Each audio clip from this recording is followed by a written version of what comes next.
Sadhguru has just had a very life-threatening situation.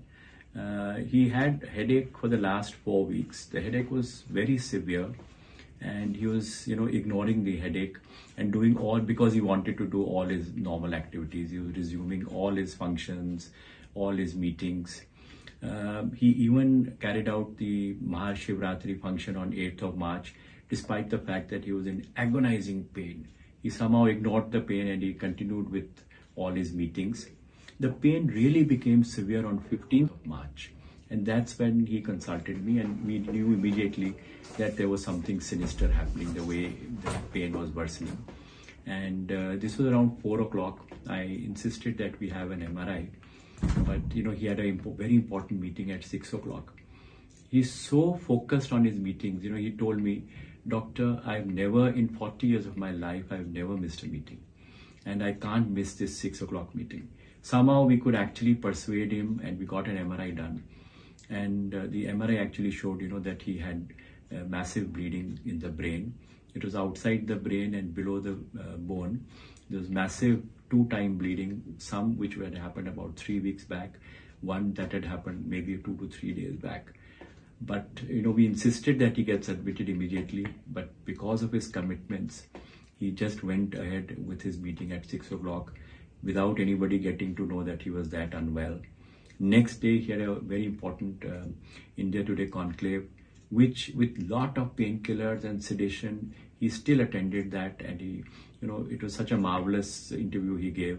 And we were surprised, that with so much of pain, so much of painkillers, so much of sedation, he could attend and, complete that meeting. 17th morning, however, he really got very unwell. He became very drowsy. While talking, he was, just dozing off. He had weakness of the left leg, and we had to rush him to hospital. And even at that time, he would never complain of pain. He would just say, "Doctor, I'm a little unwell." But that morning was the first time he said, "Doc, I think the time has come to do what you want to do." And that's the first time he agreed, that we could go ahead with the surgery.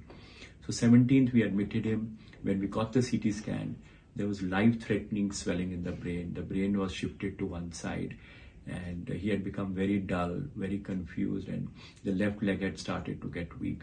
And we had to undergo an emergency surgery on him on 17th itself. We could get him off the ventilator post-surgery, and he has actually done extremely well, much beyond our expectation. And we were joking with him that we have done what we could, but you are healing yourself. So we are actually seeing the kind of improvement we are seeing is beyond our expectation. He is now extremely well. He is now back to his normal self. All his brain, body, and vital parameters are normal, and he's making a steady progress. I think he's probably healing himself more than what we can do for him. The team from Apollo Hospital, including neurologists, neurosurgeons, ICU care physicians, all the nursing staff, OT technicians, they all worked very diligently to ensure that we achieve the best possible outcome for Sadhguru.